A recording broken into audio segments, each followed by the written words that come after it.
नमस्कार, खबर दोपहर देख रहे हैं आप। न्यूज रूम से आपके साथ मैं हूं शिप्रा झा और मैं हूं आपके साथ अली मतर। और शुरुआत बड़ी खबर से करेंगे।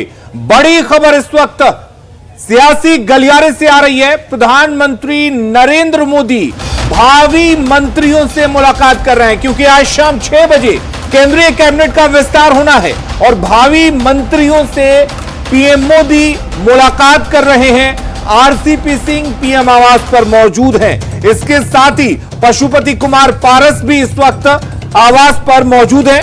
आपको बता दें कि अब इन दोनों का केंद्रीय मंत्री बनना तय माना जा रहा है। न्यूज 18 लगातार इस खबर को दिखा रहा था, संभावित उम्मीदवारों के नाम दिखा रहा था कि कौन लोग मंत्री बन सकते हैं, और इस पर अब लगभग मुहर लगती हुई, क्योंकि भावी मंत्रियों से इस वक्त प्रधानमंत्री नरेंद्र मोदी मुलाकात कर रहे हैं। और दो नाम यानी कि आरसीपी सिंह और पशुपति कुमार पारस, ये दो नाम तय हैं और ये दोनों इस वक्त पीएम आवास पर मौजूद हैं। तो बड़ी खबर इस वक्त आपको बता दें, केंद्रीय कैबिनेट का आज शाम 6 बजे विस्तार होना है और बिहार से दो नाम अब सामने आ चुके हैं, यानी कि इन दोनों नामों का मंत्री बनना तय है। पहला नाम आरसीपी सिंह का है, जो इस वक्त प्रधानमंत्री आवास पर मौजूद हैं। दूसरा नाम पशुपति कुमार पारस का है, जो इस वक्त प्रधानमंत्री आवास पर मौजूद हैं। तो ये दोनों कैबिनेट मंत्री बन सकते हैं। और हमारे साथ फिलहाल अमितेश जुड़े हुए हैं। अमितेश, न्यूज 18 लगातार इस खबर को दिखा रहा था, लगातार हम उन नामों का जिक्र कर रहे थे, उन नामों को बता रहे थे कि कौन इस बार मंत्रिमंडल में शामिल हो सकता है। और आखिरकार एक बार फिर से न्यूज 18 के खबर पर मुहर लगी और दो नाम उनमें से तय हो चुके हैं।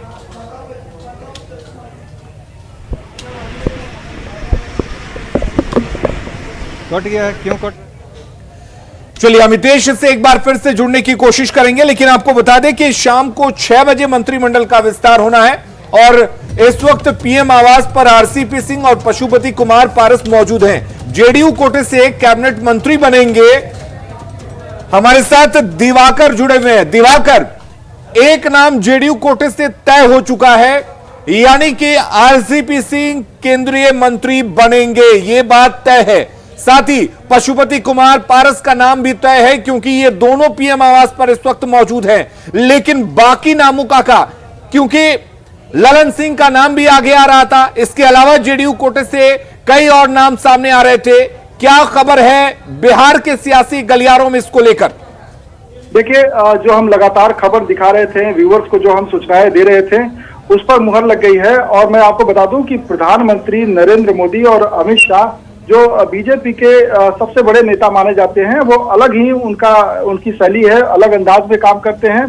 पशुपति पारस को पहली बार जो कॉल गया वो अमित शाह का गया और वो 5 जुलाई की देर शाम ही वो सीधे दिल्ली रवाना हो गए। उनको आज सुबह कॉल गया कि आपको प्रधानमंत्री आवास आना है और मुलाकात करना है। तो ये तय है कि अब पशुपति कुमार पारस मंत्री बनेंगे।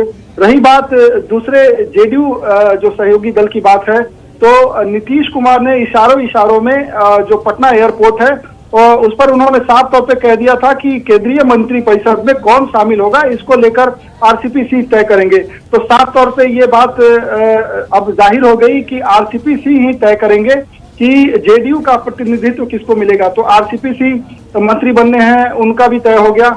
अब रही बात एमओएस को लेकर, अभी भी संशय बरकरार है कि एमओएस कौन होगा, क्या एमओएस की कुर्सी मिल रही है या नहीं मिल रही है। लगातार ये चर्चा चल रही थी, खबर चल रही थी, और इसमें सच्चाई भी है कि जेडीयू की बातचीत हो रही थी एक कैबिनेट और 2 एमओएस की।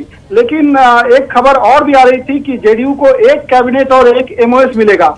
तो अब ये तीसरा नेता अगर कोई आता है सहयोगी दल से, यानी कि एलजेपी के पशुपति पारस ने आवास में जाकर मुलाकात की है, जेडीयू से आरसीपी सिंह ने मुलाकात की है, अगर कोई तीसरा नेता आता है तो ये साफ हो जाएगा कि एलजेपी से एक किसी सदस्य को हिस्सेदारी मिल रही है केंद्रीय मंत्री परिषद में, और जेडीयू से अभी तक एक ही हिस्सेदारी की बात साफ हो पाई है।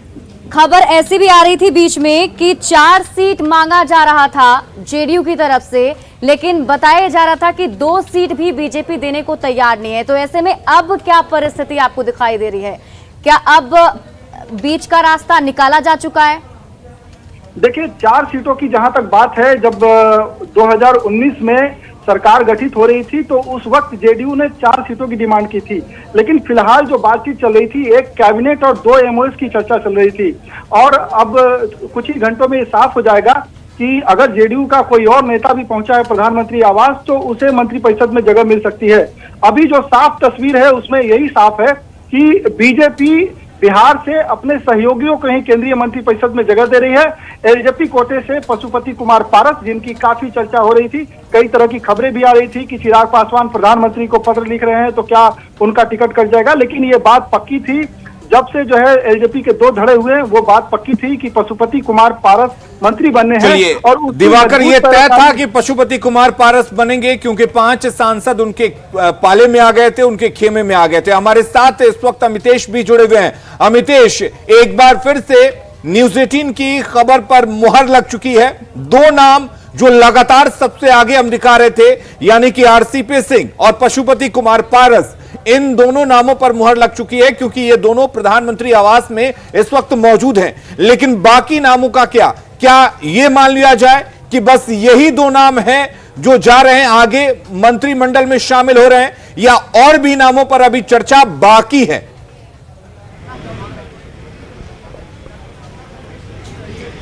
देखिए, एक बात बिल्कुल साफ है कि बीजेपी की तरफ से कोई भी व्यक्ति मंत्री नहीं बनने जा रहा है। बिहार के अगर कोटे से बात करें तो अभी तक सुशील मोदी पटना में है, सुशील मोदी के मंत्री बनाए जाने की चर्चा थी। संजय जायसवाल बेतिया में है, इसलिए किसी भी तरह से बीजेपी का कोई भी व्यक्ति मंत्री नहीं बनने जा रहा है। लगभग ये बात अब साफ होती जा रही है बिहार की अगर बात करें तो।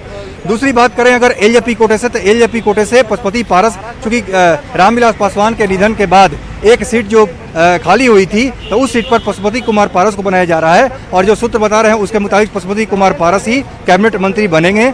दलित समुदाय से आते हैं, दलित चेहरे हैं, तो बीजेपी चाहती है कि पारस को मंत्रिमंडल में शामिल किया जाए। और खासतौर से 5 जुलाई को रामविलास पासवान की जयंती के मौके पर जब अमित शाह ने फोन किया था, उसी वक्त इसका इंडिकेशन बहुत बड़ा था कि चिराग पासवान के पास फोन नहीं गया था, पशुपति पारस के पास फोन गया था। और उसी दिन रात को पशुपति पारस दिल्ली आ गए थे। भले ही 2 दिन से चुप्पी साधे हुए हैं, लेकिन पारस को लेकर के कहा जा रहा है वो अब कैबिनेट मंत्री बनेंगे, ये बात तय हो चुकी है। और इसके बाद बात आती है जेडीयू की। जी, जेडीयू की बात करें तो जेडीयू पिछली बार एक जो सीट दी जा रही थी 2019 में, केवल एक कैबिनेट मंत्री शिवसेना की तरह सांकेतिक तौर पर, जिसको लेकर जेडीयू में नाराजगी थी, जेडीयू ने इनकार कर दिया था और सांकेतिक के बजाय अनुपातिक की बात कही जा रही थी। तो उस वक्त 2+2 की बात कही जा रही थी। फॉर्मूला जो हमारे सूत्र बता रहे हैं उसके मुताबिक कल आरसीपी सिंह ने दोपहर बाद करीब 3 से 4 बजे के बीच उन्होंने बीजेपी के एक बड़े नेता से जो कल मुलाकात की है, उसमें कई बिंदुओं पर चर्चा हुई। उसमें इस पर चर्चा हुई कि कितने कैबिनेट, कितने एमओएस बनाए जाएं। तो बीजेपी की तरफ से 1+1 की बात जरूर कही गई थी। ये पक्के हमारे जो सूत्र बता रहे हैं उसके मुताबिक बीजेपी ने 1 कैबिनेट प्लस 1 एमओएस की बात की थी। लेकिन जेडीयू चाहती है कि कम से कम 1 कैबिनेट अगर मिलता है तो 1+2 का फॉर्मूला सामने आए और एक कैबिनेट के साथ 2 एमओएस हो जाए। तो अभी एक बात तय है कि आरसीपी सिंह मंत्री बनेंगे। अपने घर से निकलकर सीधे 7 आरसीआर पहुंचे हैं। यहाँ पर 7 लोक कल्याण मार्ग जो है 7 LKM है, वहाँ पहुँच चुके हैं आरसीपी सिंह, अभी मौजूद हैं प्रधानमंत्री आवास के भीतर। तो आरसीपी सिंह का मंत्री बनना लगभग तय है, ये तय हो चुका है कि केंद्रीय मंत्री बनेंगे, कैबिनेट मंत्री बनेंगे। लेकिन उनके साथ एक राज्य मंत्री होगा या 2 राज्य मंत्री होंगे जेडीयू कोटे से, इस पर अभी इस बात से पर्दा नहीं उठाया। चूंकि जितने भी संभावित नाम हैं उन लोगों से हमारी बात अभी हुई है। थोड़ी देर पहले अति पिछड़े समुदाय के बहुत नाम है, चाहे चंद्रवंशी हो या फिर रामनाथ ठाकुर हो, दिलेश्वर कामत की बात हो या फिर संतोष कुशवाहा हो, किसी के पास अभी फोन नहीं गया है। तो हो सकता है कि यानी कि यहाँ पर अभी संशय बरकरार है लेकिन उम्मीद कम है। लेकिन इस बीच अमितेश आपको रोकेंगे, बने रहिए हमारे साथ। दिवाकर भी हमारे साथ बने हुए हैं। बड़ी खबर इस वक्त ये आ रही है कि अब बिहार बीजेपी कोटे से मंत्री कोई भी नहीं बनने जा रहा है। लगातार सुशील मोदी के मंत्री बनने की चर्चा थी, लेकिन अब चर्चाओं पर लगभग विराम लग चुका है क्योंकि अभी तक सुशील मोदी पटना में ही है। और ये बड़ी खबर इस वक्त आपको बता दें कि बीजेपी कोटे से कोई भी बिहार से मंत्री नहीं बनने जा रहा है। इसके साथ ही 2 नाम अब तय हो चुके हैं कैबिनेट मंत्री के तौर पर, और वो नाम है आरसीपी सिंह और पशुपति कुमार पारस। इसके अलावा आपको बता दें एमओएस के नाम पर भी जो चर्चा चल रही थी उस पर भी लगभग विराम लग चुका है।